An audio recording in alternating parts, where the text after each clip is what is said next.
Maka kalau percaya kepada Yesus, maka Anda akan menjadi seorang Muslim yang taat, bukan menjadi Kristen.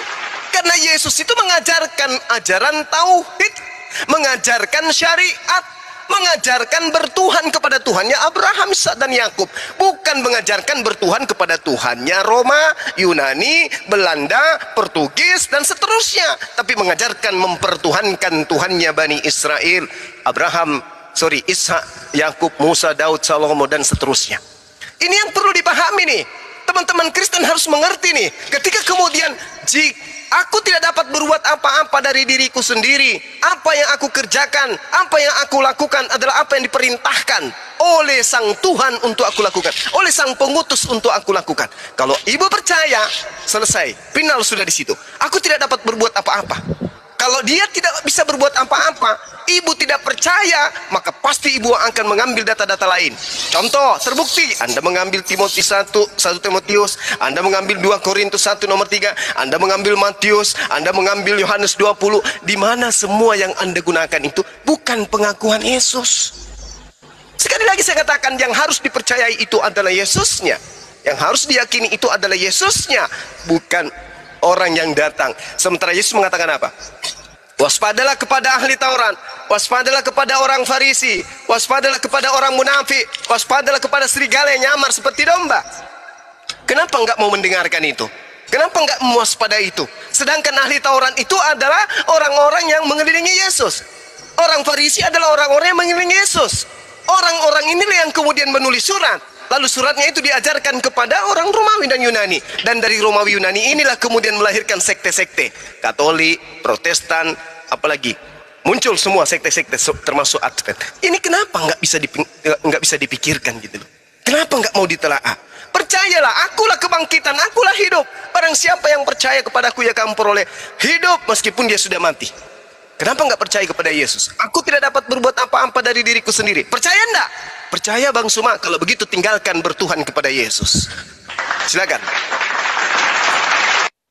Sedikit saya tanggapi sedikit mengenai menyembah itu tadi ya. Kalau alasannya ada orang disembah lalu dia itu Tuhan, kenapa Anda tidak menyembah Daud? Bukankah Abigail itu menyembah Daud? Di dalam 1 Samuel 25 ayat 23. Syukran ahina, Masya Allah. Masya Allah. Ya? Masya Allah. Kenapa Anda tidak menyembah Saul? Karena Daud menyembah Saul. Di dalam 1 Samuel 24 ayat 8. Kenapa Anda nggak menyembah Daud? Tentara menyembah Daud. 2 Samuel 1 ayat 2. 1 Raja-Raja 1 ayat 31. Batseba menyembah Daud. Kalau alasannya ada orang menyembah orang, seharusnya Anda menyembah Daud, menyembah Saul. Seharusnya seperti itu. Dan di dalam kitab Perjanjian Lama banyak sekali orang yang disembah. Nah kemudian ketika Thomas ketemu Yesus di dalam Yohanes 20 ayat 28, itu tidak merujuk kepada Yesus. Karena dalam bahasa Yunani yang digunakan di situ adalah kurios, bukan kurie. Kalau kurie itu menyebut orang yang di depannya. Kalau kurios itu menyebut orang lain. Maka yang digunakan kata di situ adalah kurios. Kenapa Thomas itu menyebut ya Allah ya Tuhanku? Karena posisinya Thomas itu kaget dia. Kalau Anda baca ayat sebelumnya, jelas sekali Thomas itu tidak percaya sebelum dia melihat dengan matanya sendiri dan sebelum dia menyucukkan tangannya ke bekas yang dipaku dan lambung yang ditusuk itu. Tiba-tiba Yesus hadir. Disinilah Yesus itu kaget, seolah-olah tidak percaya bahwa Yesus masih hidup. Sehingga yang keluar dari mulutnya adalah ya Allah ya Tuhanku. Bukan menuhankan Yesus di situ. Kenapa? Karena yang dipakai kata kurios. Tapi kalau kurie yang dituhankan oleh Yesus.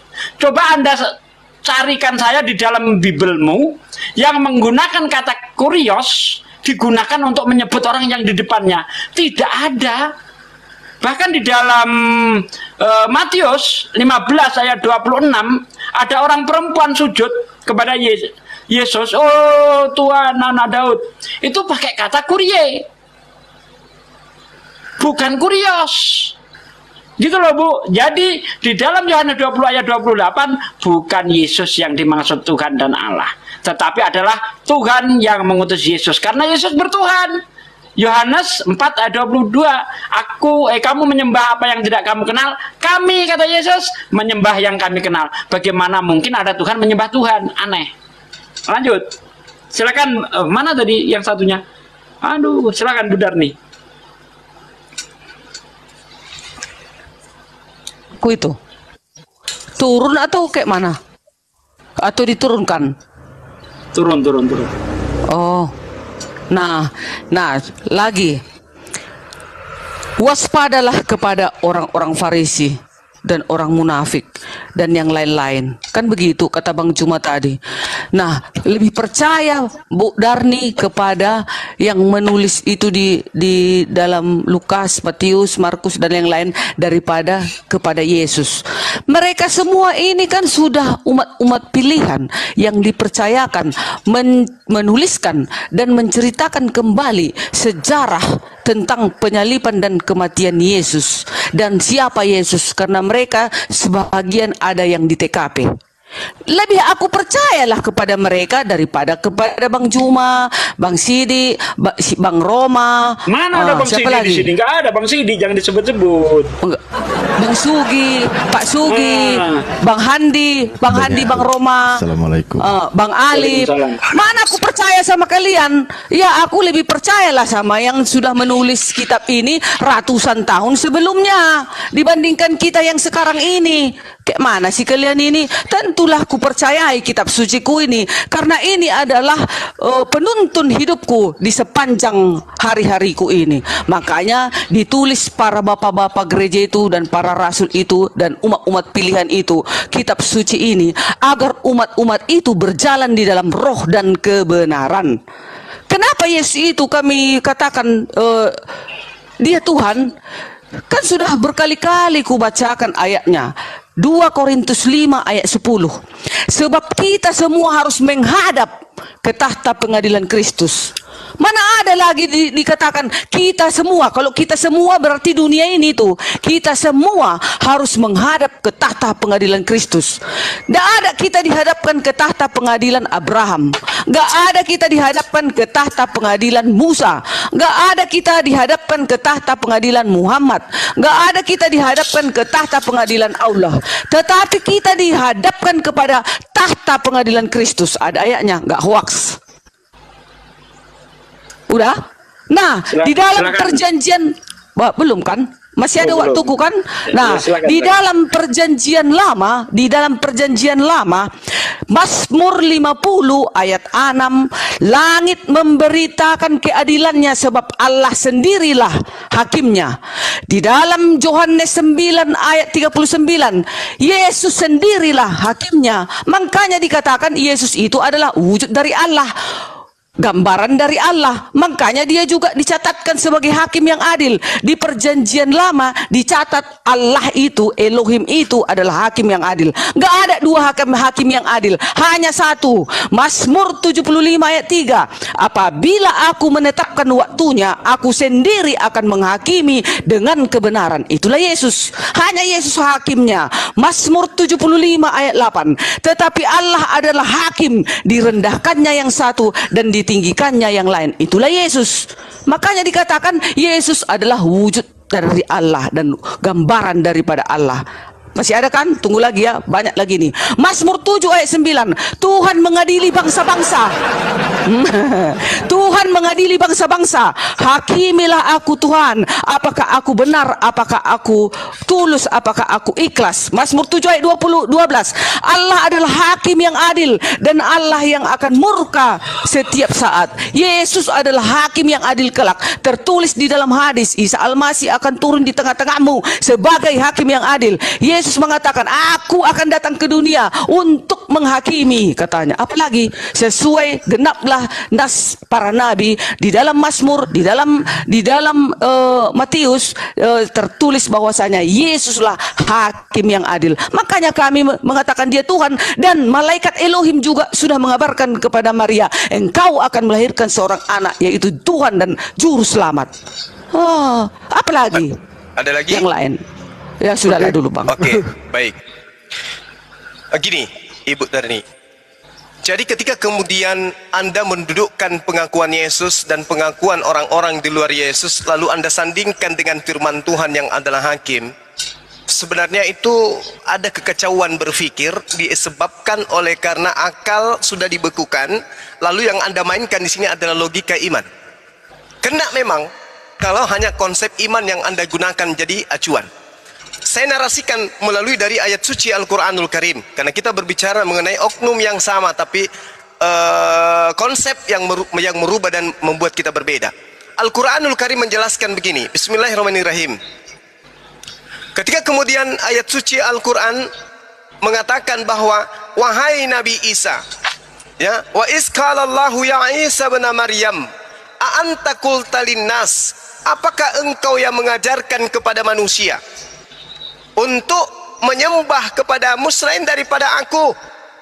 Nabi Isa kemudian menerangkan bahwa subhanakallah, beliau mengatakan maha suci engkau ya Allah, aku tidak pernah mengatakan apa yang bukan hakku untuk aku katakan dan aku sampaikan. Apa yang aku katakan adalah apa yang diperintahkan.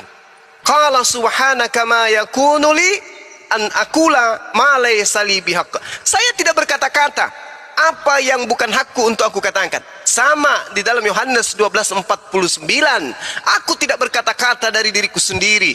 Apa yang aku katakan, apa yang aku sampaikan adalah apa yang diperintahkan untuk aku katakan dan aku sampaikan. In kuntu qultu faqad alimtah ta'lamu ma fi nafsi wala a'lamu ma fi nafsi.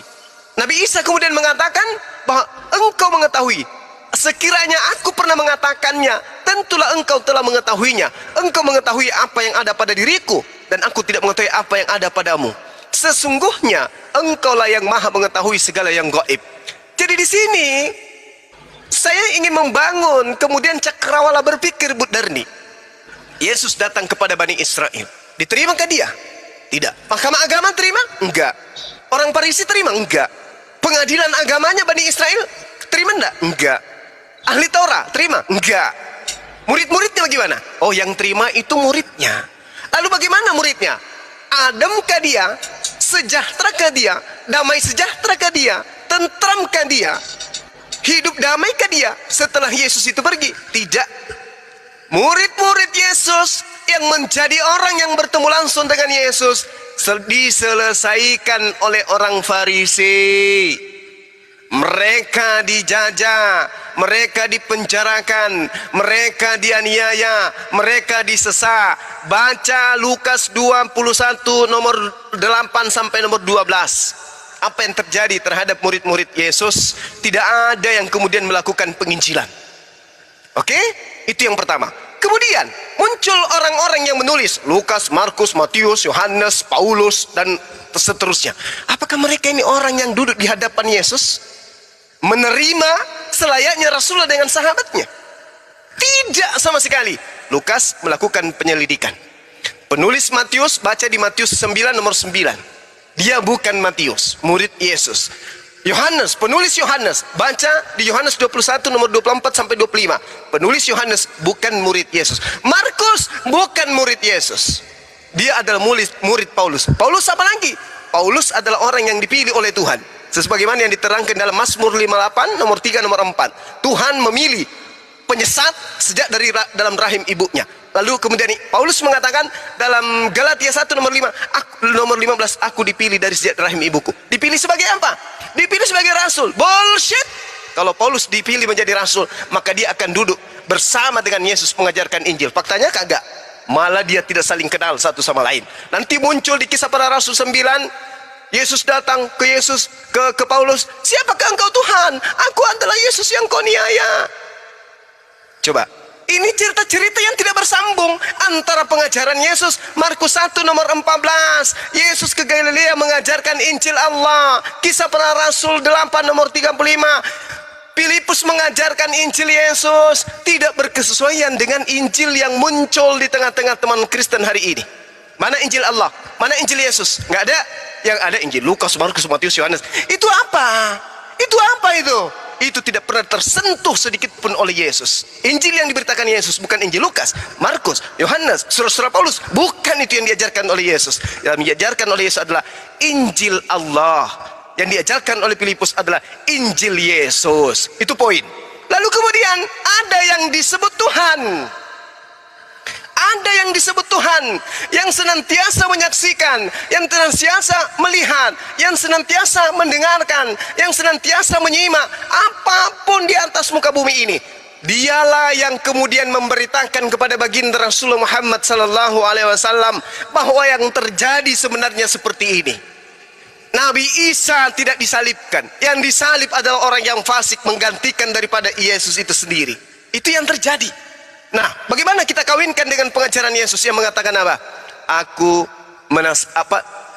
Waspadalah kepada serigala yang nyamar seperti domba. Waspadalah kepada ahli Taurat. Waspadalah kepada orang Farisi. Waspadalah kepada orang munafik. Dia menjelajahi daratan, menyeberangi lautan, mentobatkan orang masuk menjadi pengikut agamanya. Setelah menjadi pengikutnya menjadi orang neraka, dan 2 kali lebih jahat daripada engkau,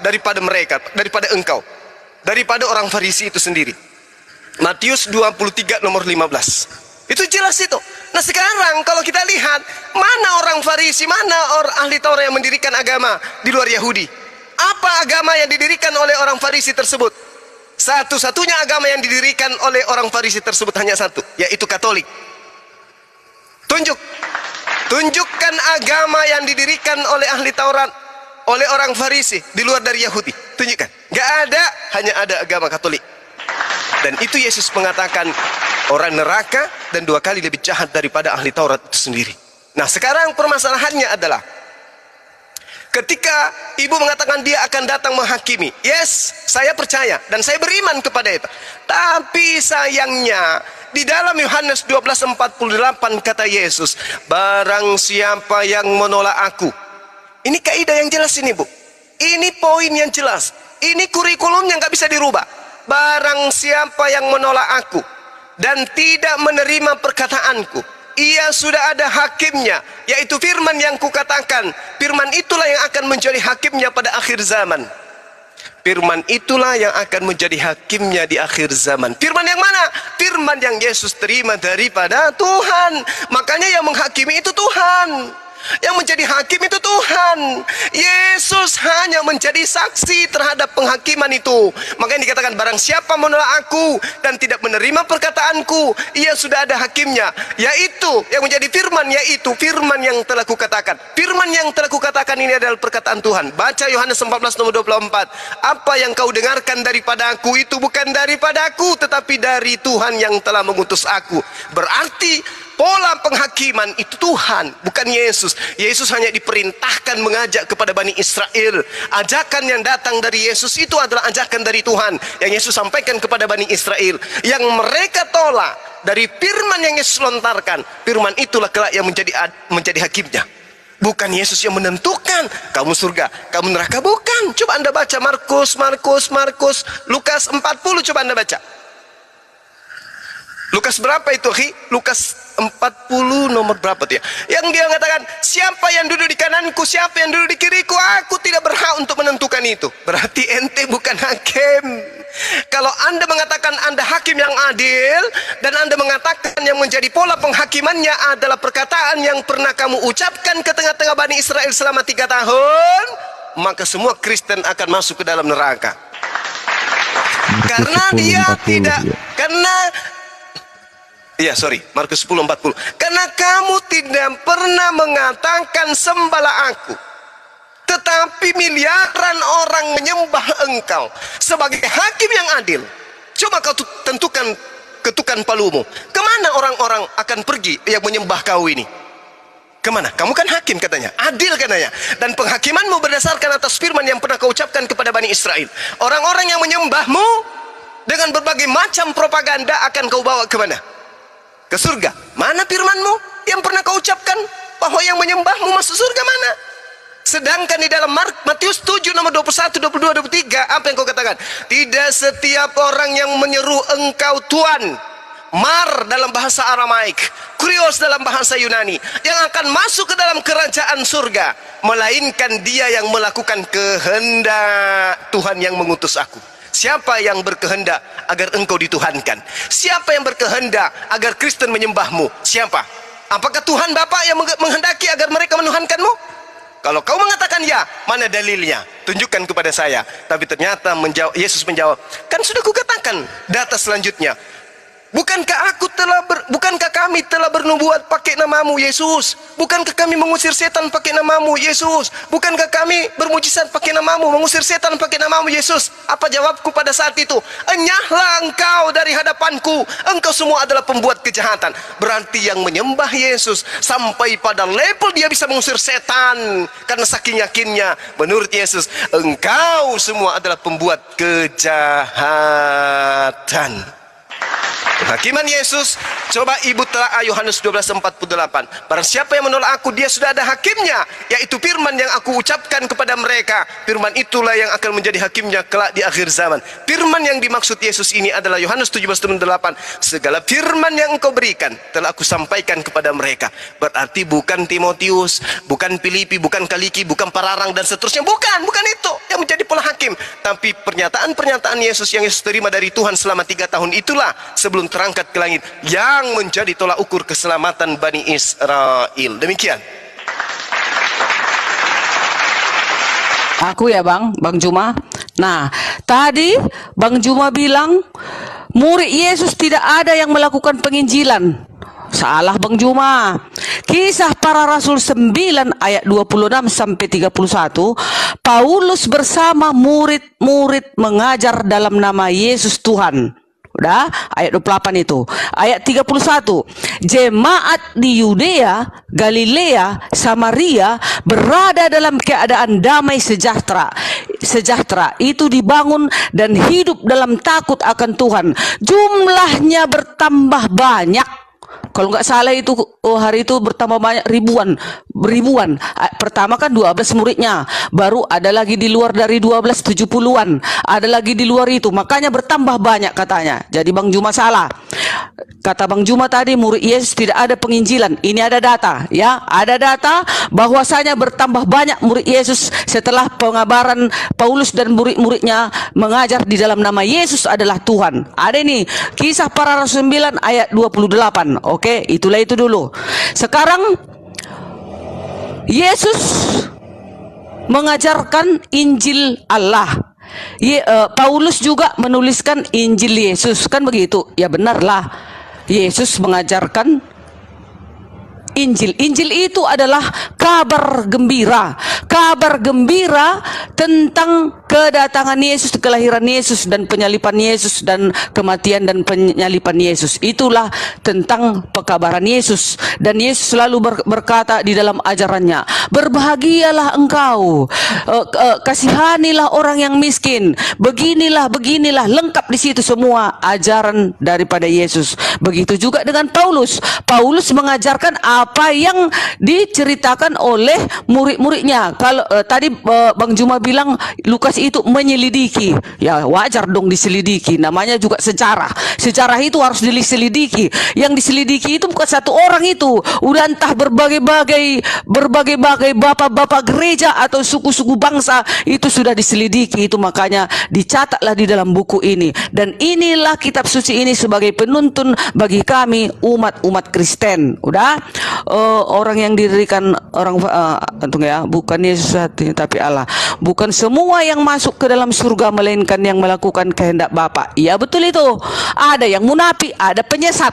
Itulah yang dicampakkan ke api neraka. Enyahlah kau dari hadapanku, hai engkau melakukan kejahatan, kan katanya. Jadi yang dicampakkan ke api neraka itu orang-orang munafik. Maksudnya orang-orang munafik, dia sudah tahu pekabaran ini. Contohnya kayak Bang Juma, udah tahu mulai Kejadian sampai Wahyu. Udah, tetapi udah tahu Bang Juma tentang hukum Tuhan, disuruh menguduskan hari Sabat, tetapi Bang Juma pergi menguduskan hari Jumat. Nah, itulah munafik namanya. Tahu pekabaran, tahu di ayat itu hukum 10 itu hukumnya Elohim, tidak boleh ditukar-tukar itu. Jangan bilang itu hanya untuk Bani Israel. No, tidak. Hukum 10 itu adalah penuntun bagi kamu sampai Yesus datang, kata si Paulus. Jadi Bang Juma udah membacanya firman ini udah dari Kejadian sampai Wahyu Bang Juma tahu. Tetapi Bang Juma merombak hukum itu, yaitu hukum keempat, menguduskan hari Sabat, disuruh pergi Bang Juma menguduskan hari Jumat. Itulah yang munafik. Nah, sekarang penyesat. Siapa penyesat itu? Penyesat itu adalah yang tidak meneruskan hukum-hukum Yesus, hukum-hukum Elohim itu. Itulah yang akan dicampakkan ke api neraka bersama nabi palsu, yaitu bersama nabi palsu dan iblis dan pengikutnya. Wahyu 20 ayat 10. Itu jelas, tertulis jelas di sini. Jadi kita hanya tinggal menurut saja. Jangan bilang Yesusku itu hanya manusia biasa doang, hanya utusan doang. Tidak, dia penguasa. Dia yang akan membangkitkan orang mati kelak. Dia akan mengadili semua orang, dan dia yang menentukan aku selamat atau tidak, Bang Juma selamat atau tidak, Pak Sugi selamat atau tidak, dan yang lain-lain. Sekian dari saya dulu. Oke. Bang, saya tambah ya Bang. Iya, boleh. Silakan. Yang dicampakkan ke neraka itu bukan hanya itu aja. Yang dicampakkan neraka itu seperti menghujat Roh Kudus Bang. Seperti Abang bilang tadi, kayak tidak menerima Yesus Kristus, tidak menerima Roh Kudus, itu akan dicampakkan ke neraka. Dan pengampunan dosa, mau minta ampun seapapun, itu tidak akan dicampakkan neraka. Dan kalau tidak percaya dengan penghakiman Yesus, silakan tes dan kayak mana dibilangnya, tantang saja Tuhan jika tidak percaya dengan penghakimannya. Sekian dan terima kasih. Oke, baik. BJB ini Kristen kan? Kristen dia kan? Kristen. Teruskan aja deh, masih banyak waktumu. Tadi Bang Juma udah banyak, kita juga harus banyak dong. Iya. Kalau ada silakan. lagi? Itu saja yang mau saya sampaikan. Oke lah, lanjut Bang Juma. Surga itulah dia. Iya. Jadi saya tanggapi ada 3 poin ya. Yang pertama terkait dengan Sabat. Jadi Sabat itu hanya untuk Bani Israel. Dalilnya Keluaran 31 nomor 16 nomor 17. Orang Israel harus berpegang teguh kepada perjanjian kekalku, yaitu Sabat bagi Bani Israel. Kalau ibu ingin mengikat diri, Anda nyamar seperti Bani Israel. Itu yang pertama. Kemudian yang kedua, terkait murid-murid Yesus memberitakan Injil. Murid-murid Yesus memberitakan Injil, tapi tidak ada satupun Injilnya lolos pada saat konsili. Pada saat ada kitab-kitab di kanon, kitab yang di kanon itu tidak meloloskan kemudian kitabnya murid Yesus. Itu yang pertama. Kemudian, ketika pola ini kita gunakan sebagai acuan, kita harus memahami bahwasanya Paulus lah yang menjadi titik tumpu berdirinya satu konsep yang disebut Katolik, Advent, Protestan, dan seterusnya. Dia mengatakan begini, dalam Galatia 1 nomor 16 nomor 17, aku diutus kepada non-Yahudi. Mana pengakuan bahwa Yesus memerintahkan ke-12 muridnya untuk non-Yahudi? Nggak ada. Yang ada, Yohanes 10 nomor 5 nomor 6, Yesus berpesan kepada ke-12 muridnya agar jangan ke Indonesia, agar jangan ke Medan, agar jangan ke Makassar, agar jangan ke Jakarta. Matius 10 nomor 5 nomor 6. Itu jelas itu. Maka kemudian ketika dikatakan ada pengajaran dari Yesus, yang mana? Ternyata dari Paulus. Apa buktinya? Coba kita lihat di Galatia 2 nomor 8. Petrus diutus kepada orang yang bersunat. Padahal Petruslah yang memegang estafet, tongkat estafet pengajaran jemaat yang Yesus bimbing, yang Yesus pegang. Ternyata dia hanya untuk orang yang bersunat. Itu pengakuan siapa? Pengakuan Paulus. Yuk, Galatia 2 nomor 8. Petrus diutus kepada orang-orang yang bersunat, berarti Bani Israel. Dan aku diutus untuk non-Yahudi, berarti Roma, Yunani. Oke? Nah sekarang mari kita lihat. Si Paulus ini, ketika Ibu Darni membawa kisah para Rasul 9, si Paulus ini coba kita lihat tingkah lakunya yang unik. Pada saat kita menarasikan apa yang diceritakan oleh hasil penelitian Lukas di dalam kisah para Rasul 21. Sesudah beberapa hari lamanya tinggal di Kaisarea, berkemaslah kami, lalu berangkat ke Yerusalem. Jadi Paulus setelah dia menyeberangi lautan, menjelajahi daratan, mentobatkan orang, kemudian menjadi pengikutnya, dia kembali ke Yerusalem. Jadi ceritanya gitu. Bersama-sama dengan kami turut juga beberapa murid dari Kaisarea. Mereka membawa kami ke rumah seorang yang bernama Manason. Ia dari Siprus dan sudah lama menjadi murid. Kami menumpang di rumahnya. Ketika kami tiba di Yerusalem, jadi Paulus dan teman-temannya ini, ya, seperti apa ya ceritanya sekarang, kayak jamaah tablik lah gitu ya, keliling dari daratan ke daratan, door to door, mengajarkan kemudian kitab-kitabnya. Lalu kemudian dikatakan gini, pada keesokan harinya, setiba di Yerusalem, pergilah Paulus bersama-sama dengan kami mengunjungi Yakobus. Semua penatua telah hadir di situ. Paulus memberi salam kepada mereka. Ini Paulus ini.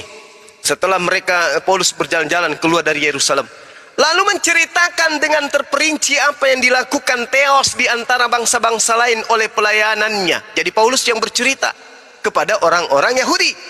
Mendengar itu, mereka kemudian memuliakan Theos. Lalu mereka berkata kepada Paulus, "Saudara Paulus, lihatlah beribu-ribu orang Yahudi telah menjadi percaya, dan mereka semua rajin memelihara hukum Taurat.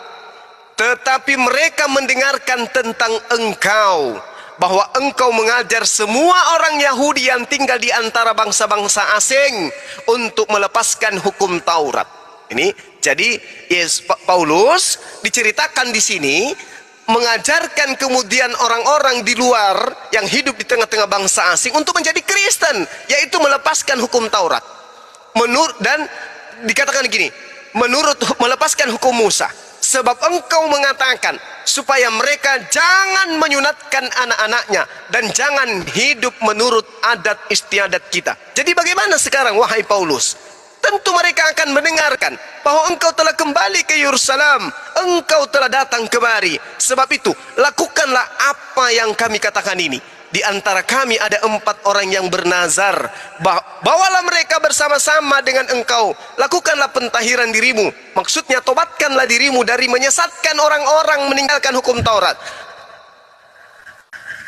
Dirimu dan bersama-sama dengan mereka dan tanggunglah biaya mereka, sehingga mereka dapat mencukurkan rambutnya. Maka semua orang yang akan tahu bahwa segala kabar yang mereka dengarkan tentang engkau sama sekali tidak benar. Coba. Ini apa namanya? Wahai Paulus, kau tahirkan dirimu supaya isu yang didengarkan orang bahwa kamu meninggalkan hukum Taurat menjadi Kristen itu adalah tidak benar. Maka tahirkan dirimu, melainkan bahwa engkau telah memelihara hukum Taurat, kau tidak meninggalkannya. Tetapi mengenai bangsa-bangsa lain yang telah menjadi percaya, sudah kami tuliskan keputusan-keputusan kami, yaitu mereka harus menjauhkan diri dari makanan yang dipersembahkan kepada berhala, dari darah dan daging binatang yang mati dicekik dan di pencabulan. Maka pada hari berikutnya, Paulus membawa orang-orang itu serta dengan dia, ia mentahirkan dirinya, dia bertaubat bersama-sama dengan mereka, lalu masuk ke bait Tuhan untuk memberitahukan bila mana pentahiran akan selesai dan persembahan akan dipersembahkan untuk mereka masing-masing. Ini Paulus melakukan pertobatan setelah dia pulang ke Yerusalem mengajarkan ajaran Kristen. Kalau ajarannya itu benar, kemudian kenapa dia harus melakukan pertobatan? Kenapa dia harus ditahirkan? Kenapa dia harus mempersembahkan persembahan? Kenapa? Sementara katanya ajarannya itu sudah benar. Itu yang kedua. Terus kemudian yang terakhir, ketika saudara bercerita tentang yang terkait dengan ini, murid-murid Yesus, Paulus mengatakan dalam Galatia 1 nomor 13, kemudian 1 Korintus 15 nomor 9, Paulus ini tiada hari kemudian dia lalui tanpa menganiaya, kemudian menjerakan, kemudian membinasakan murid-murid Yesus. Galatia 1 nomor 13 dan juga ada di dalam 1 Korintus 15 nomor 9. Jadi murid-murid Yesus itu sudah dibinasakan oleh beliau. Ya, jadi tidak ada lagi. Adapun tulisannya itu nanti dijadikan sebagai Injil Apokripa. Kemudian terkait dengan yang menghujat Roh Kudus. Sebenarnya di Kristen itu nggak ada Roh Kudus, Bung. Kristen itu tidak mengenal Roh Kudus. Hanya di Islam Roh Kudus itu ada. Kul man kana aduwwan li Jibril fa innahu nazzalahu ala qalbika bi iznillah musaddiqan lima baina yadayhi wa hudaw wa busyra lil mu'minin. Katakanlah wahai Nabi Muhammad, barang siapa yang menjadi musuh Jibril, maka ketahuilah bahwa dialah Jibril yang telah menurunkan Al-Quran ke dalam hatimu dengan izin Allah, membenarkan kitab-kitab terdahulu dan menjadi petunjuk serta berita gembira bagi orang-orang yang beriman. Siapa ini? Siapa ini kemudian Jibril ini? Jibril inilah Roh Kudus itu. Di mana dikatakan? Di dalam Al-Quran surah An-Nahl ayat 102. Kul man kana aduwwal Jibril, di dalam dijawab kemudian Jibril ini adalah man kana aduwwal Jibril. Kemudian di dalam surah An-Nahl, surah An-Nahl ayat 102, Jibril inilah yang disebut kemudian Roh Kudus. Katakanlah wahai Nabi Muhammad, Roh Kudus inilah yang menurunkan Al-Quran kepadamu. Tadi siapa? Yang disebutkan tadi adalah Jibril. Jibril yang menurunkan Al-Quran. Kemudian dalam surah An-Nahl disebutkan sebagai Roh Kudus. Di situ dikatakan kul nazzalahu ruhul qudus min rabbika bil haqq. Jadi jelas Jibril itu adalah Roh Kudus, Roh Kudus itu adalah Jibril. Sementara yang menyampaikan pengajaran kepada Lukas, Markus, Matius, Paulus dan seterusnya, itu bukan Jibril, itu bukan Roh Kudus, tetapi mereka menuliskan berdasarkan keinginan-keinginan mereka masing-masing dari hasil penyelidikan. Demikian. Aku dulu ya, baru nanti adik Jimmy ya. Kau sediakan bahanmu ya, Dek. Nah, tadi yang kucatat di sini, hukum hanya untuk Bani Israel. Salah Bang Juma. Syukron. Yesaya, tunggu. Mazmur 40 ayat 9. Ini kitab Mazmur ini kitab suci sebagai penuntun kepada seluruh umat manusia, bukan hanya Bani Israel dong, salah. Mazmur 40 ayat 9. Aku suka melakukan kehendak-Mu ya Allahku, Taurat-Mu ada di dalam dadaku. Udah. Yesaya 42 ayat 4. Ia sendiri tidak akan menjadi pudar dan tidak akan punah terkulai sampai ia menegakkan hukum di bumi. Segala pulau mengharapkan pengajarannya. Di bumi ya, bukan di Bani Israel, di bumi. Nah, sekarang Mazmur 119 ayat 1. Berbahagialah orang-orang yang hidupnya tidak bercela, yang hidupnya menurut Taurat Tuhan. Taurat itu apa? Itu 10 hukum. Hanya itu yang diturunkan kepada si Musa, lalu diteruskan turun-temurun. Nah, jadi makanya Yesus juga mengatakan di dalam Kisah Para Rasul 1 ayat 8, tetapi kamu akan menerima kuasa kalau Roh Kudus turun ke atas kamu, dan kamu akan menjadi saksiku di Yerusalem, di seluruh Yudea dan Samaria sampai ke ujung bumi. Mana mungkin hanya di Israel sampai ke ujung bumi, sampai ke Medan, sampai ke Barus, ke kampung. Roma 1 ayat 16. Sebab aku mempunyai keyakinan yang kokoh dalam Injil, karena Injil adalah kekuatan Allah yang menyelamatkan setiap orang yang percaya, pertama-tama orang Yahudi tetapi juga orang Yunani. Tadi Bang Juma bilang hanya untuk orang Yahudi. Mana yang non Yahudi ajaran Yesus? Ini dia. Jelas ya. Tetapi juga orang Yunani, bukan hanya Yahudi saja, tetapi juga orang Yunani. Roma 1 ayat 16. Nah, sekarang kita lihat lagi Mazmur 114 ayat 16. Langit itu langit kepunyaan Tuhan, dan bumi itu telah diberikannya kepada anak-anak manusia. Nah, kalau anak-anak manusia ini sudah diberikan oleh Elohim, berarti anak-anak manusia itu harus menuruti hukum 10. Nah, makanya jika ada petinggi-petinggi agama, nabi yang tidak mengajarkan 10 hukum, itu adalah pendusta. Katanya Yesus mengatakan ya dalam Yohanes, itu adalah pendusta. Nah, di dalam Kisah Para Rasul 2 ayat 19, sewaktu Roh Kudus itu datang, banyak itu yang menyaksikan. Pertama, orang-orang Partia, orang-orang Media, orang-orang Elam, penduduk Mesopotamia, Yudea, Kapadokia, Pontus dan Asia. Asia pun ada. Asia, orang Asia datang pada saat itu. Nah, Kisah 2 ayat 10, Frigia dan Familia, Mesir dan daerah-daerah Libya yang berdekatan dengan Kirene, pendatang-pendatang, dan Roma. Kisah Para Rasul 2 ayat 11. Baik orang Yahudi maupun penganut agama Yahudi, orang Kreta dan orang Arab, orang Arab pun ada. Nah, jangan Bang Jua bilang hanya untuk Bani Israel. Seluruhnya ini kan namanya udah bumi, namanya udah pencipta kita menurunkan hukum agar kita patuhi. Makanya udah ku bilang, siapa petinggi agama dan para nabi tidak meneruskan, seluruh para nabi meneruskan hukum 10. Contoh, Nabi Yosua 24 ayat 26. Yosua mendirikan batu, yaitu batu 10 hukum. Bukan batu-batu yang lain didirikan ya, tetapi batu 10 hukum. Nah, Yosua membacakan 10 hukum di hadapan bangsa Israel dan pendatang-pendatang pada saat itu. Jadi jangan salah Bang Juma. Paulus tingkah lakunya dulu membantai murid-murid Yesus. Yes, gara-gara itulah makanya dia ditobatkan oleh Yesus, didatangi Yesus dia melalui cahaya. Maka bertobatlah dia, maka menginjillah dia bersama para murid-murid Yesus dan makin bertambah banyaklah pengikut-pengikut Yesus. Udah selesai. Gak bisa kita mengarang-mengarang, harus bercerita sejujur-jujurnya. Sekian. Coba ditambahi adikku si Jimmy dulu. Mungkin itu aja tidak. Dan kalau murid Yesus itu tidak menceritakan tentang Injil, mungkin agama Kristen itu tidak menjadi mayoritas terbesar di dunia. Sekian dan terima kasih. Oke, baik. Jadi ibu melakukan tambal sulam. Ketika ada perintah hanya untuk Bani Israel, Anda tutupi dengan perintah-perintah Tuhan kemudian yang harus diberitakan sampai ke ujung bumi. Tentang Taurat harus sampai ke ujung bumi. Tentang Mazmur ke ujung bumi. Tentang Injil ke ujung bumi. Tentang Elohim, Tuhannya Abraham, Ishak dan Yakub diberitakan sampai ke ujung bumi. Memang betul. Tapi syariat hukum itu berlaku hanya untuk Bani Israel dan orang-orang asing yang ada di tengah-tengah mereka. Baik itu yang mereka merdekakan atau mereka beli. Itu memang betul. Tetapi untuk komunitas Roma, Yunani, itu nggak ada cerita. Komunitas Batak itu nggak ada cerita. Kecuali orang Batak yang hidup di tengah-tengah pemukiman Bani Israel.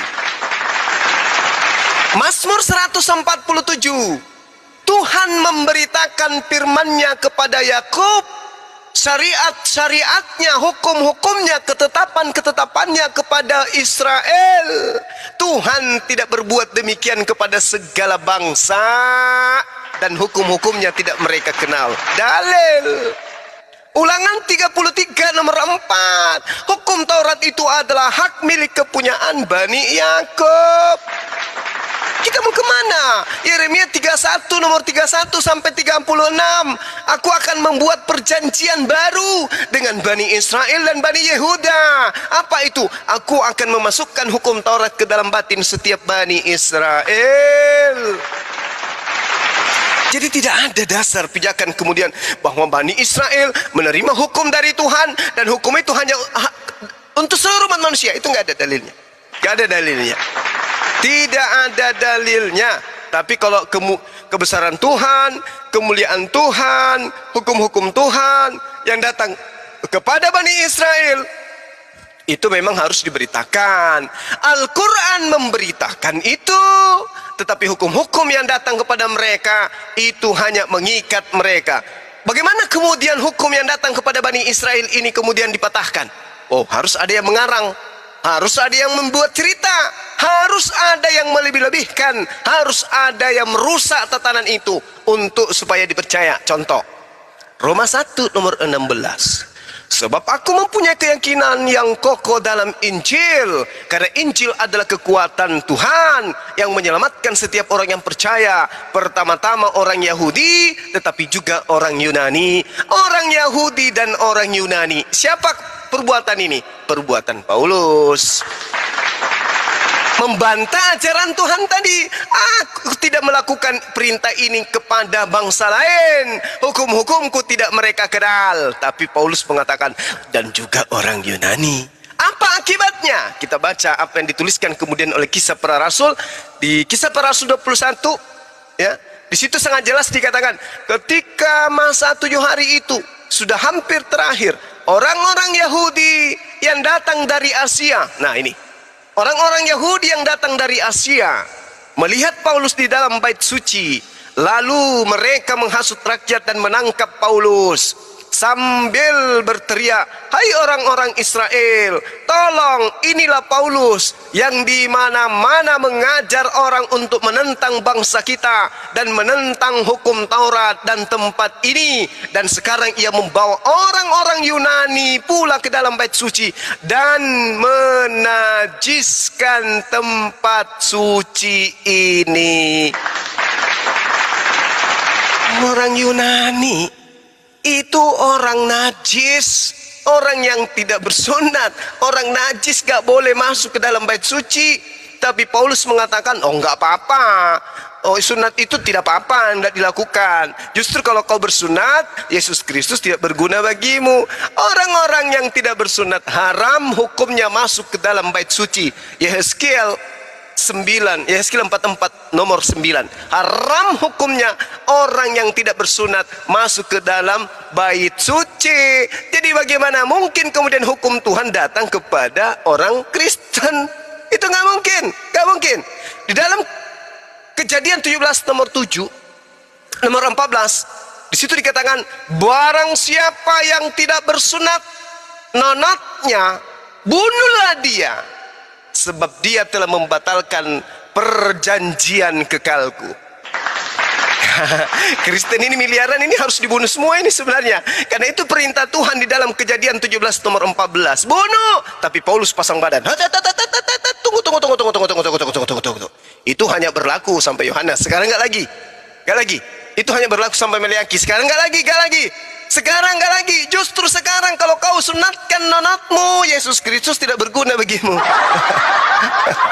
Jadi memang harus ada kemudian yang membantu orang Kristen pasang badan agar ajarannya itu dianggap sebagai ajaran yang benar. Kemudian yang terakhir, saudara tadi mengatakan bahwasanya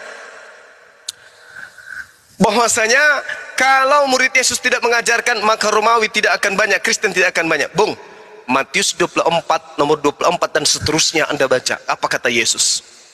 Nabi palsu, pengajar palsu itu akan menyesatkan banyak manusia. Jadi kalau tidak banyak Kristen, salah Yesus. Harus banyak. Jadi jangan Anda bangga dengan banyaknya. Mereka banyak menjadi Kristen bukan karena belajar Bible, tetapi karena doktrin dan dogma. Bukan karena belajar dan mendalami Bible, tetapi karena doktrin dan dogma. Sekali lagi, bukan karena belajar Bible, tapi karena doktrin dan dogma. Mau kemana lagi? Mau kemana lagi? Mau ke agama mana? Mau menyembah patung? Nggak mungkin. Mau menyembah batu? Nggak mungkin. Mau menyembah pohon? Nggak mungkin. Mau menyembah hantu? Nggak mungkin. Satu-satunya jalan adalah mengikuti ajaran orang Farisi. Apa itu? Menyembah Nabi Tuhan, yaitu Yesus. Kenapa? Yesus bisa bermujizat, membangkitkan orang mati, membuat orang lumpuh berjalan, membuat orang buta melihat. Karena kemampuan-kemampuan itulah kemudian mereka menjadikan Yesus itu Tuhan. Apa dalilnya? Coba Anda lihat di dalam Roma 14 nomor 9. Untuk itulah Yesus mati, supaya dia bangkit untuk dijadikan sebagai Tuhan oleh Tuhan. Nah, kan lucu. Roma 10 nomor 9 nomor 10. Barang siapa yang berkata dengan mulutnya bahwa Yesus itu adalah Tuhan, maka dia akan diselamatkan. Jadi mereka meninggalkan ajaran nenek moyang mereka, menyembah dewa Zeus, menyembah dewa Horus, menyembah Hercules, menuju kepada penyembahan kepada Yesus. Itu yang mereka lakoni. Jadi ketika kemudian Anda mengatakan Kristen itu banyak, kenapa tidak banyak? Yang penguasa yang membuatnya menjadi banyak, siapa itu? Kekaisaran Romawi. Kekaisaran Romawi lah itu dengan kekuatan persenjataan lengkap, kekuasaan politik yang bagus, ya, harta dan kekayaan yang melimpah, yang menjadikan Kristen itu menjadi besar di atas muka bumi. Tapi kalau Anda pilih dari sekte ke sekte, dari sekte ke sekte, maka Kristen adalah agama yang paling kecil. Islamlah agama yang paling besar. Udah Bang Juma. Silakan. Tadi soal tentang bersunat. Orang yang bersunat menajiskan ibadah kita, katanya, ya kan? Nah, kita baca lagi di dalam Imamat 22 ayat 1 sampai 33. Kudusnya kebaktian. Jika seorang dalam keadaan tidak kudus yang melakukan banyak kejahatan, itu yang paling penting. Yang melakukan banyak kejahatan jangan masuk kebaktian. Imamat 20 ayat 7. Maka kamu harus menguduskan dirimu dan kuduskanlah kamu sebab akulah Tuhan Allahmu. Jadi dikatakan juga Bang Juma, sunatlah hatimu dan janganlah lagi kamu tegar tengkuk. Hatimunya sunatkan, jangan lakukan segala bentuk kejahatan. Ulangan 10 ayat 16. Yeremia 4 ayat 4. Sunatlah dirimu bagi Tuhan dan jauhkanlah kulit katan hatimu, katanya. Jadi kulit katan hati kita ini yang harus kita sunat. Kita lakukan kebaikan dan kebenaran, baru kebaktian itu boleh kita datangi, katanya. Jadi nggak perlu eceknya nonot kita ini nggak perlu disunat pun boleh. Yang jelas boleh disunat, nggak dilarang. Tetapi yang paling terpenting dikatakan di dalam imamat ini dan ulangan ini adalah kuduskanlah hatimu dari segala bentuk kejahatan. Itu soal sunat. Nah, baru bisa masuk rumah ibadah, kebaktian. Hukum Taurat hanya untuk Bani Israel. Lalap terus itu Bang Juma bilang hanya untuk Israel. Emangnya Elohim itu hanya untuk orang Israel saja? Tidak, untuk seluruh bumi. Jangan Bang Juma bilang Elohim itu untuk bangsa Israel saja. Elohim itu menurunkan 10 hukum awalnya untuk Bani Israel melalui Musa. Setelah itu terus. Makanya Yesus berkata, satu titik jangan kau robah 10 hukum. 10 hukum maksudnya ini bukan hukum-hukum upacara. Karena yang diturunkan Elohim kepada Musa 10 hukum. Itulah hukum moral. Nah, jadi hukum ini di dalam Yesus. Siapa yang di dalam Yesus sudah pasti barang tentu melakukan perintah-perintah Elohim ini. Jadi jangan Bang Juma bilang itu hanya Bani Israel. Awalnya memang Bani Israel, lalu ke ujung bumi disebarkan. Makanya Yesus memberi perintah. Ini surat perintah ini. Suatu dia mau naik ke surga, disaksikan oleh murid-muridnya. Pergilah ke seluruh bangsa, katanya. Kabarkanlah tentang kebenaran. Aku menyertai engkau Derni sampai akhir zaman. Untung ada handphone ini. Jadi nggak perlu aku jauh-jauh aku sampai ke Jakarta sana. Ini di sini semua 11.000 berapa ini? Udah entah dari segala penjuru kota ini yang datang ini. Nah, itu sudah kulakukan. Perintah Yesus sudah kulakukan. Pergilah, maka tersiarlah sampailah ke Makassar, ke Medan, ke Tanah Karo, ke Jawa dan segala macam. Nah, ada lagi nanti penginjil yang lain disampaikan lagi di sana. Tersiarlah penginjilan itu. Jadi Bang Juma jangan selalu bilang hanya untuk Bani Israel. Umat Tuhan itu seluruh bumi ini, seluruh alam semesta ini. Awalnya para nabi datang di Bani Israel, di sana, di Israel sana awalnya, baru kemudian menyebar ke seluruh penjuru bumi. Makanya kan banyak orang Kristen Bang Juma, enggak 1000, bermiliar-miliar. Nah, jadi sudah tersiarlah pekabaran itu. Aduh, udah sakit tenggorokan kue, enceng lah. Udah capek aku. Iya, jadi gini, ketika kita berbicara mengenai sunat hati, sunat hati itu maksudnya manusia itu kalau dia tidak sunat hatinya maka dia akan berlaku seperti iblis. Kenapa? Yang dimaksud orang yang tidak bersunat hati adalah orang yang sombong, orang yang congkak, orang yang tegar tengkuk terhadap perintah-perintah Tuhan yang datang kepada para nabi. Ketika diajarkan jangan ada ilah lain di hadapanmu, mereka kemudian tegar tengkuk membikin ilah dalam bentuk manusia. Padahal pada saat Tuhan berfirman di Keluaran 20, Tuhan dalam keadaan dirinya yang adalah esensi yang tak seperti makhluk. Tiba-tiba di abad pertama muncul Tuhan baru bernama Yesus. Saya katakan kepada Ibu Darni, Tuhan mengatakan di dalam Ulangan 10 nomor 16, sebab itu sunatlah hatimu, janganlah lagi kamu tegar tengkuk. Kenapa orang Yahudi disebut tegar tengkuk? Kenapa? Karena ketika datang perintah, jangan engkau makan babi, mereka melanggar. Peliharalah sabatku, mereka melanggar. Jangan kau memakan bangkai, mereka melanggar. Jangan kau membuat patung, mereka melanggar. Pelihara sabatku, mereka melanggar. Itu yang disebut tegar tengkuk. Tegar tengkuk disebabkan karena mereka melanggar perintah. Nah, bagaimana mungkin Anda mengatakan kami tidak perlu lagi sunat qulub. Kami hanya diperintahkan sunat hati. Halo, bagaimana mungkin Anda dikatakan mau mengatakan diri Anda itu berpakaian sementara Anda telanjang? Oh, sudah loh Bang Suma, saya udah pakai baju loh. Iya, ibu pakai baju tapi di bawah tidak pakai celana. Ini Anda mengaku sebagai sunat hati, tapi perintah Tuhan jangan ada ilah lain. Anda gantikan, Anda membuat ilah baru bernama Yesus yang menjadi manusia katanya. Katanya tidak tegar tengkuk. Perintah Tuhannya jangan ada ilah lain, tapi kok bikin ilah dari anak manusia? Kok bikin ilah dari anak Maria? Kok bikin ilah dari Yesus yang dari manusia yang bernama Yesus? Apakah bukan berarti Anda tidak sunat hati? Ulangan 30 nomor 6. Dan Tuhan ilahmu akan menyunat hatimu dan hati keturunanmu sehingga engkau mengasihi Tuhan Elohim dengan segenap hatimu, segenap jiwamu, supaya engkau hidup. Mengasihi Tuhan itu gimana? Baca ulangan 11 nomor 1. Baca Yosua 22 nomor 5. Mengasihi Tuhan itu adalah tunduk patuh terhadap perintah-perintah, terhadap ketetapan-ketetapannya, mulai yang paling terkecil sampai yang paling besar. Makanya Yesus mengatakan dalam Matius 5, barang siapa yang meniadakan setitik pun dari hukum Taurat, meskipun yang paling terkecil, lalu mengajarkan kepada orang lain, maka dia akan menempati tempat terhina di dalam kerajaan langit, alias neraka. Nah, ini dia. Nah, sekarang ibu hanya memelihara yang 10, itu pun jebol. Apa jebolnya? Jangan ada sembahan lain di hadapanku. Sekarang ada sembahan lain bernama Yesus. Itu adalah sembahan yang dibuat-buat kemudian untuk orang Roma dan Yunani. Orang Yahudi yang memegang hukum Taurat tidak pernah mengganti Tuhan mereka dengan manusia. Orang Yahudi sekte apapun mereka tidak pernah menggantikan Elohim, Hasem, Yod-Heh-Vav-He dengan manusia. Tapi Kristen muncul Tuhan baru bernama Yesus. Apakah Yesus adalah Tuhan bagi Bani Israel?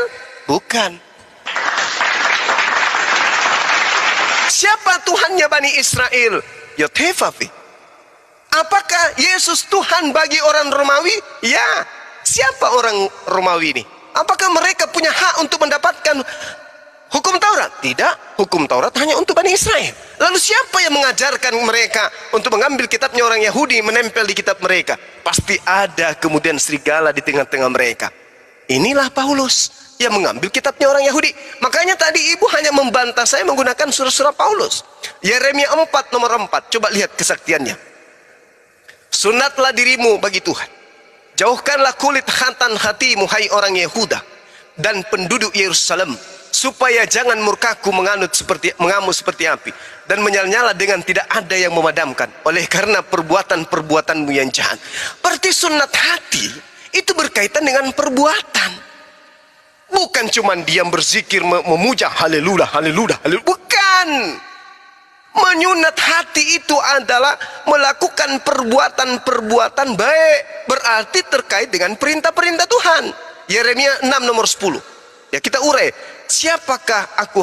Kepada siapakah aku harus berbicara dan bersaksi supaya mereka mau memperhatikan? Sungguh telinga mereka tidak bersunat.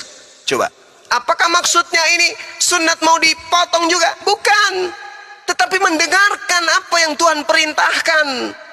Mereka tidak mendengarkan kata Tuhan. Sungguh firman Tuhan telah menjadi cemoohan bagi mereka dan mereka tidak menyukainya. Itu siapa? Kristen. Dia tidak suka perintah sunat. Telinganya sudah dipotong.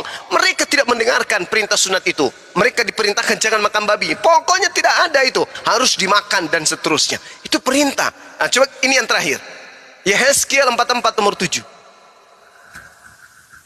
Yang membiarkan orang-orang asing, yaitu Kristen, ini orang asing nih ya, karena berbicara mengenai Bani Israel, Romawi dan Yunani.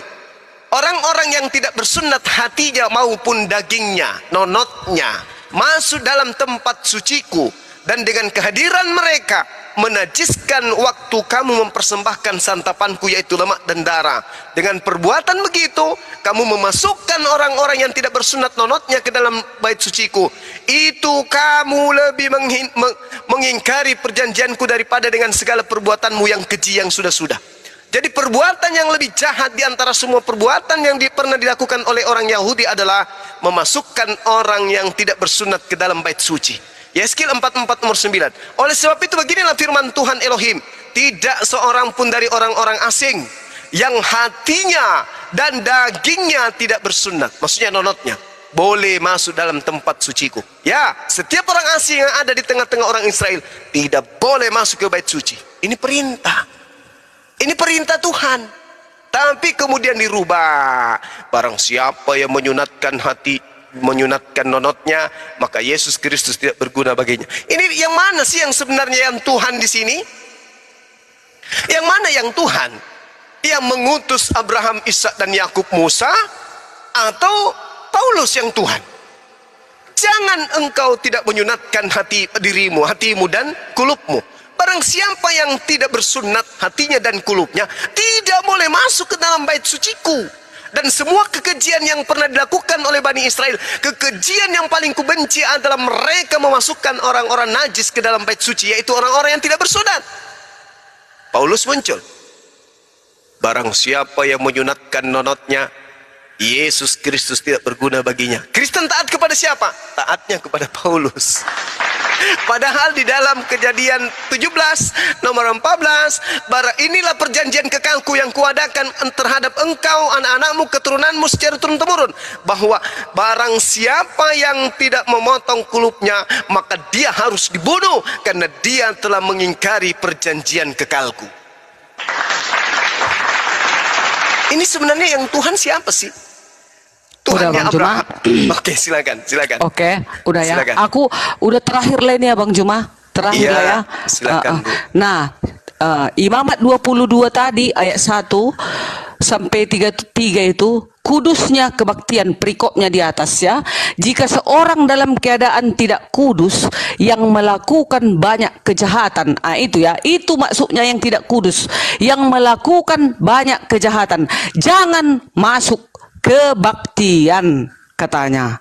Maka kamu harus menguduskan dirimu dan kuduslah kamu, sebab akulah Tuhan Allahmu. Imamat 20 ayat 7. Berarti Bang Juma, kalau kami memang di Advent boleh bersunat, tapi tidak itu iman kami. Tetapi yang dikatakan di dalam imamat ini adalah menyunatkan hati kita ini dari segala bentuk kejahatan. Itulah yang lebih utama, baru boleh masuk kita ke kebaktian itu ya. Terus jangan ada sesembahan lain selain aku. Yes, benar sekali. 1 Tawarikh 16 ayat 26. Yang menyembah selain kepada Allahnya Musa, Abraham, Ishak, Yakub adalah berhala atau setan. Nah, di luar daripada Elohimnya Abraham, Ishak dan Yakub adalah Mamon, setan. Kami tetap menyembah Elohim, kami tetap menyembah Elohimnya Abraham, Ishak dan Yakub, yang firmannya Elohimnya Abraham, Ishak dan Yakub itu firmannya yang telah menjadi manusia itu turun ke bumi, tetap itu kami sembah. Satu, nggak ada dua, nggak ada tiga. Ini sudah jelas dikatakan, yang menyembah selain daripada Allahnya Musa, Abraham, Ishak dan Yakub adalah berhala. Udah tahulah Bang Juma, di luar dari Elohim, kalian mana berani kalian membilang Elohim di dalam Al-Quran itu? Mana berani? Nah, berarti kalian di luar dari Allahnya Abraham, Ishak dan Yakub. Kami orang Kristen masih tetap di dalam Allahnya Abraham, Ishak dan Yakub, yang firmannya Elohimnya Abraham itu firmannya yang telah menjadi manusia, mau menebus kami, mau menyelamatkan kami. Itulah Yesus yang turun ke bumi. Deal. Gak ada yang lain selain daripada itu. Udahlah Bang Juma, capek aku, siap lah itu. Udahlah ya. Tapi itu ini menyomak. Tapi Tuhannya Abraham, Yakub itu bukan Yesus sebenarnya. Iya, tetapi kan udah aku bilang firmannya Elohimnya Abraham, Ishak dan Yakub itulah Yesus gitu, yang menjadi manusia turun ke bumi. Jadi nggak ada Abraham bukan Yesus, Allah yang lain. Tuhannya Abraham bukan Yesus, sudah terusin. Udah. Udahlah, apalah dulu. Sampai di sinilah dulu, jam 2, jam 1 udah pun ini, hampir tengah 2. Oke lah. Iya, baik. Oke, Bu Darni. Iya. Jadi kalau ada mau kalian naikkan lagi oten-oten, silahkan ya. Iya, ini ada adikku lagi si Jimmy ini ya. Masih ada rupanya dia di situ. Ayo dek, kau dulu bernarasi dek. Jimmy. Udah nggak kelihatan ya Bu Darni ya, kalau ada kawannya. Cukup? Iyalah itu Kak. Itu dia. Jadi Elohim kami tetap Elohimnya Abraham, Ishak dan Yakub, yang firman-Nya itu telah menjadi manusia, mau menebus kami, menyelamatkan kami, turun ke bumi. Jadi nggak perlu lagi memotong-motong korban, memotong-motong binatang setiap tahun. Asal berdosa memotong domba, asal berdosa memotong binatang. Tidak lagi seperti itu. Hanya cukup dengan darah Yesus disucikan manusia kepada Elohim. Itulah Elohim kami. Jadi tidak di luar. Masih ngomel. Oke lah. Jadi sampai di sini dulu lah, karena udah capek juga aku, korongkongan udah apa. Soalnya itu juga ulang sana, ulang sini, ulang sana, ulang sini. Udah ya. Jadi aku selamat malam lah dulu. Jadi komentar di Bang Juma dong. Lanjut Bang Juma. Iya, baik. Jadi kalau kita berbicara mengenai Tuhan ilah lain, jelas hari ini kita memahami Yesus itu bukan Tuhannya Bani Israel. Udah 2000 tahun Kristen mangut-mangut, mungut-mungut, kemudian ke gereja hari Sabat, hari Minggu, mereka menyembah siapa? Menyembah Yesus. Sejak kapan Bani Israel memiliki Tuhan bernama Yesus? Itu adalah ilah baru. Itu fakta. Lalu bagaimana dengan kami umat Islam? Di dalam Kejadian 17 nomor 7. Jangan lari ke Al-Quran dulu. Kejadian 17 nomor 7 ini perjanjian kekal Tuhan dengan Abraham, Ismail, Ishak. Aku akan melakukan perjanjian kekal dengan engkau, wahai Abraham. Yaitu, aku akan menjadi Tuhanmu. Yang berkata seperti itu siapa? Tuhannya Bani Israel. Tuhan pencipta langit dan bumi yang membuat perjanjian kekal. Wahai Bani Israel, wahai Abraham, aku akan melakukan perjanjian kekal dengan engkau, dengan anak-anakmu, keturunanmu secara turun-temurun, sebagai perjanjian kekal. Tidak ada yang bisa membantah itu, tidak ada yang bisa membatalkan bahwa aku akan menjadi Tuhanmu, Tuhan keturunanmu, Tuhan anak-anakmu secara turun-temurun. Tuhan datang kepada Nabi Ibrahim alaihissalam. Lalu Al-Quran mengatakan, wa wasabiha Ibrahimu banihi wa Yaqub. Ya bani ya inna Allah astafa lakumuddin. Fala tamutunna illa wa antum muslimun. Dan Nabi Ibrahim alaihissalam mewasiatkan ucapan itu kepada anak-anaknya, demikian juga kepada Yakub, wahai anak-anakku, sesungguhnya Allah telah memilih jalan ini, telah memilih agama ini, telah memilih dinul ini untukmu, maka janganlah kamu mati kecuali dalam keadaan muslim. Lalu kemudian apa di ayat selanjutnya mengatakan, am kuntum syuhada'a is hadara ya'qubal maut is qala li bani ma ta'buduna min ba'di qalu na'budu ilahaka wa ilaha abaika Ibrahim wa Ismail wa Ishaq ilaha wahid wa nahnu lahu muslimun. Kami akan menyembah Tuhanmu, Tuhan nenek moyangmu yaitu Ibrahim, Ismail, Tuhannya Ismail, Tuhannya Ishak, yaitu Tuhan yang Maha Esa, dan kami hanya berserah diri kepada Tuhan tersebut. Ini yang kami sembah. Maka yang dikatakan innani anallah la ilaha illa ana, sesungguhnya aku ini adalah Allah, tidak ada Tuhan selain aku. Akulah yang datang kepada Ibrahim, kepada Ishak dan Yakub, kepada Musa, kepada Daud, kepada Salomo, kepada Isa alaihissalam. Ini yang kami imani. Jadi kami tidak merubah, kami tidak menyembah ilah baru. Yang kami sembah adalah ilah yang datang kepada Abraham, Ishak dan Yakub, yang datang kepada Musa, Daud, Salomo. Itu yang kami sembah. Sementara Ibu Darni, Kristen dan semuanya menyembah anak Maria. Makanya dalam Al-Quran, wa iskala Isa bin Maryam a anta qulta linnas takhizuni wa ummi ilahi min dunillah. Wahai Isa, apakah engkau yang mengajarkan Bu Darni dan teman-temannya menyembah engkau selain daripada aku? Qala subhanaka ma yakunu li an aqula ma laysa li bil haqq. Maha suci engkau ya Allah. Aku tidak pernah mengatakan itu kepada mereka. Yang aku katakan apa yang menjadi hakku, yang bukan hakku aku tidak katakan.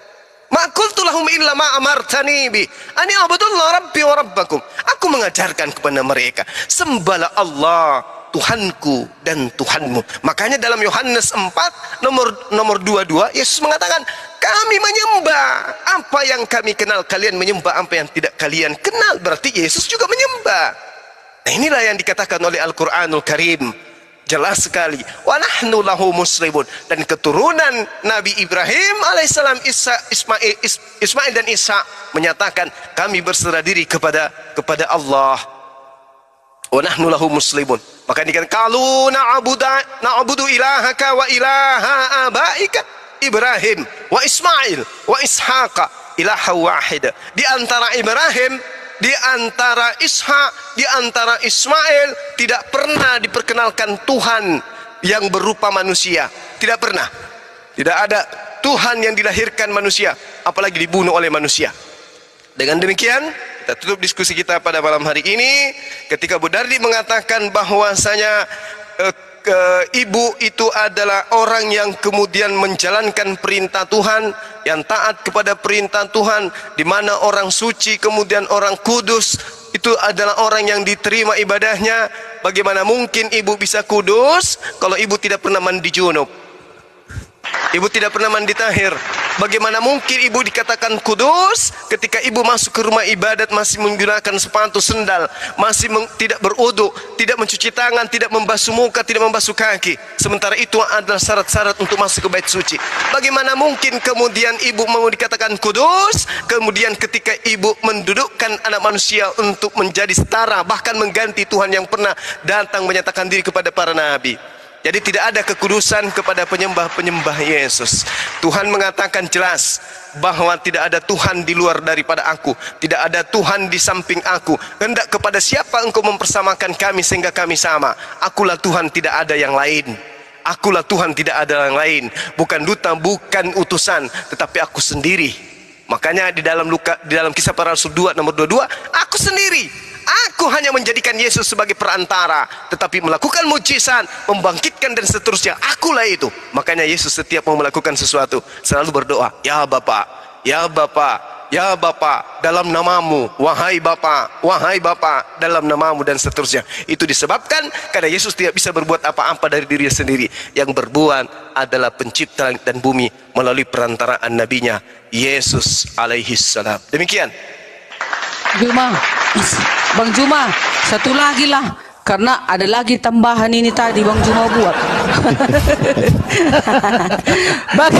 Bagaimana mungkin Anda kudus masuk ibadah aja nggak cuci tangan, nggak cuci? Mandi, semua mandi, jangankan cuci tangan, mandi harus bersih. Kok cuci tangan pula Bang Juma bilang harus mandi semua bersih, cuci rambut, cuci gosok gigi, hidung di lubang-lubang ini semua dibersihkan masuk ke gereja. Dan satu lagi, hatimu lah sucikan dari segala bentuk kedengkian. Kenapa pakai sepatu? Iya, pakai sepatu juga boleh, tapi bersihlah sepatunya. Bersih sepatunya, bukannya dipijak-pijak tai ayam di sana dibawa ke dalam rumah ibadah. Oh tidak. Enggak dong. Kan kita periksa sepatu kita itu. Kita lihat pun gini, oh bersih. Kita lap-lap lagi, kita tokok-tokok lagi di luar baru masuk. Tapi yang paling penting adalah hatimu. Jadi kayak mana orang miskin Orang miskin yang kotor-kotor baru entah dari mana-mana dia mau cari-cari makanan, uang dan segala macam, gak ada uangnya. Tahu-tahu dia mau datang kepada Tuhan. Kayak mana itu? Datang aja dia ke rumah ibadah itu kita larang.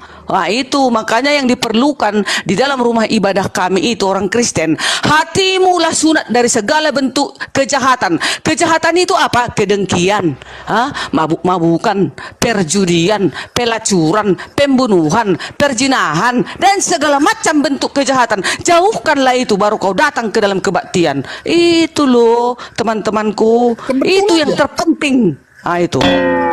Tadi Bang Juma bilang kena Bu Darni nggak cuci tangan, nggak bersih kali aku Bang Juma kalau mau ke gereja mandi semuanya, berapa ember habis air itu kubuat. Kalau cuci tangan paling 2 gayung, iya kan Bang Juma? Kalau kami mandi habis 1 bak. Nah itu. Sekian. Oke, baik. Jadi gini Bu Darni, mandi tahir dengan wudhu itu berbeda. Mandi tahir ada di dalam Imamat 14 nomor 8. Ya, memang ada perintah mandi. Itu jelas. Itu adalah mandi tahir. Engkau harus mandi. Engkau harus membasuh tubuhmu dengan air. Maka ia akan mandi tahir. Itu mandi tahir. Orang yang akan ditahirkan haruslah mencuci pakaian, mencukur seluruh rambutnya dan membasuh tubuhnya dengan air. Maksudnya mandi. Itulah disebut mandi tahir. Tapi yang saya maksud ini wudhu. Wudhu yang diajarkan oleh para nabi ketika kemudian mereka masuk ke dalam bait suci. Keluaran 30 Anda baca. Kami juga harus membuat bejana perunggu dengan alasnya dari perunggu untuk mencuci. Dan haruslah kau taruh itu di antara kemah pertemuan dan mesbah. Dan engkau harus menuangkan air ke dalamnya. Harun dan keturunannya, anak-anaknya harus mencuci tangan dan kaki mereka dengan air itu. Ketika mereka masuk kemah pertemuan, mereka harus membasuh diri dengan air supaya mereka tidak mati. Atau ketika mendekati mesbah untuk melayani dengan mempersembahkan korban api-apian kepada Tuhan. Keluaran 40. Bejana itu tempatnya di antara kemah pertemuan dan mesbah. Lalu memasukkan air dengan mencuci.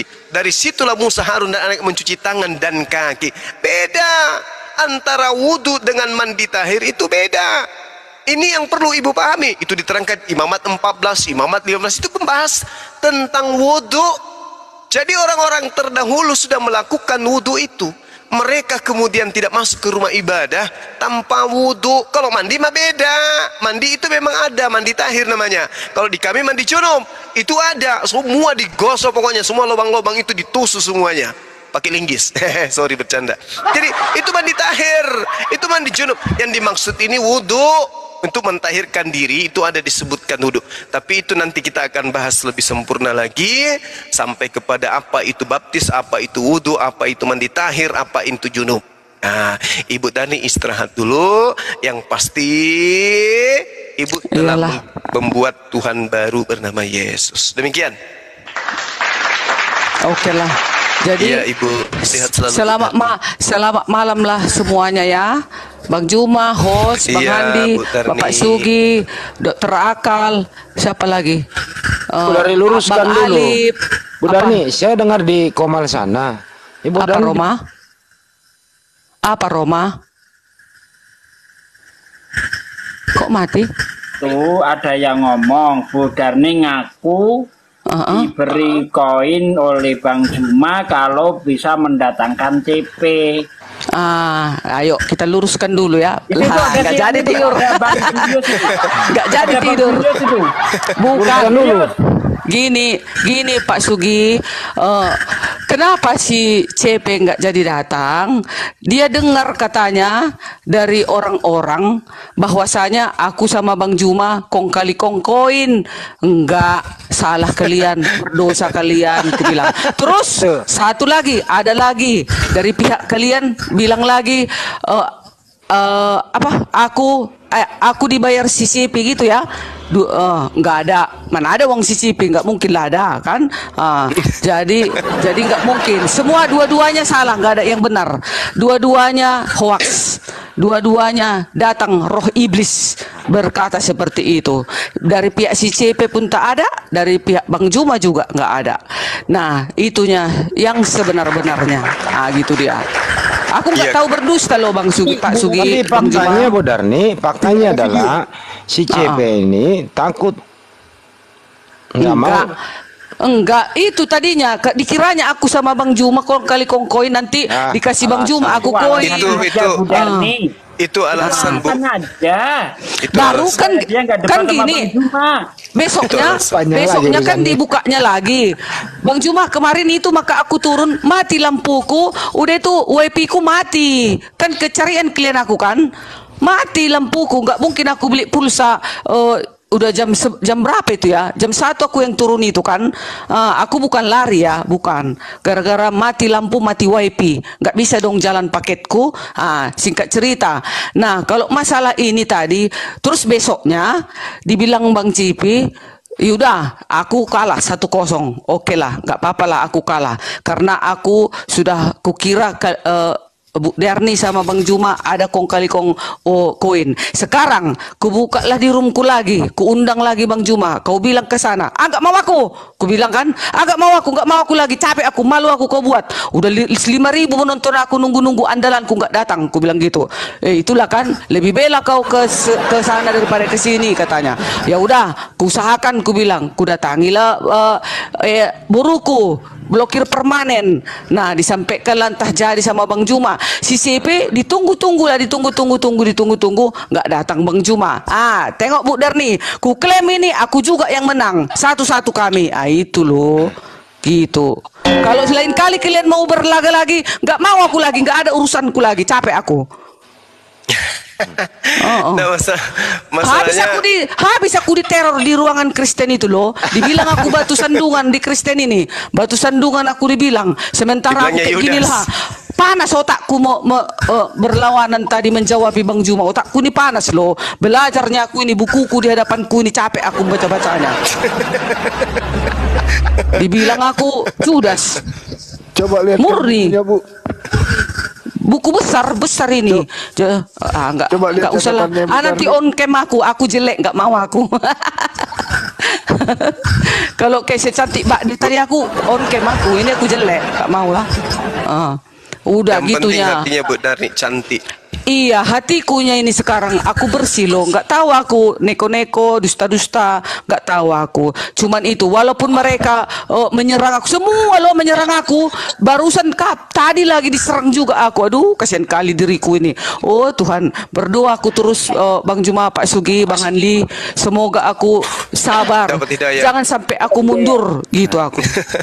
Semoga aku dapat hidayah. Jangan dulu. Ada dua pendapat kenapa Ibu Darni diserang. Pertama, Ibu Darni nyaman di rumah Muslim. Bukan. Ibu Darni itu dianggap ya ini mata-mata nih. Itu satu. Kedua ya beda memang. Ibu Darni nggak makan babi, mereka makan babi. Itu bedanya. Jadi makanya Ibu diserang terus gitu. Tapi harusnya gini loh, Bu Darni, harusnya kalau mereka itu tidak punya penyakit hati, Bu.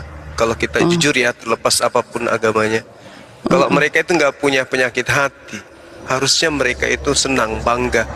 Lihatlah orang Kristen, orang Islam bisa berdiskusi panjang lebar berjam-jam, tidak ada hujat-hujatan. Harusnya dia bangga kan, daripada di komalnya membahas apalah, menuduh, memfitnah, menghinakan, merendahkan apalah, entah apalah dia bahas di tempat mereka itu. Bang Juma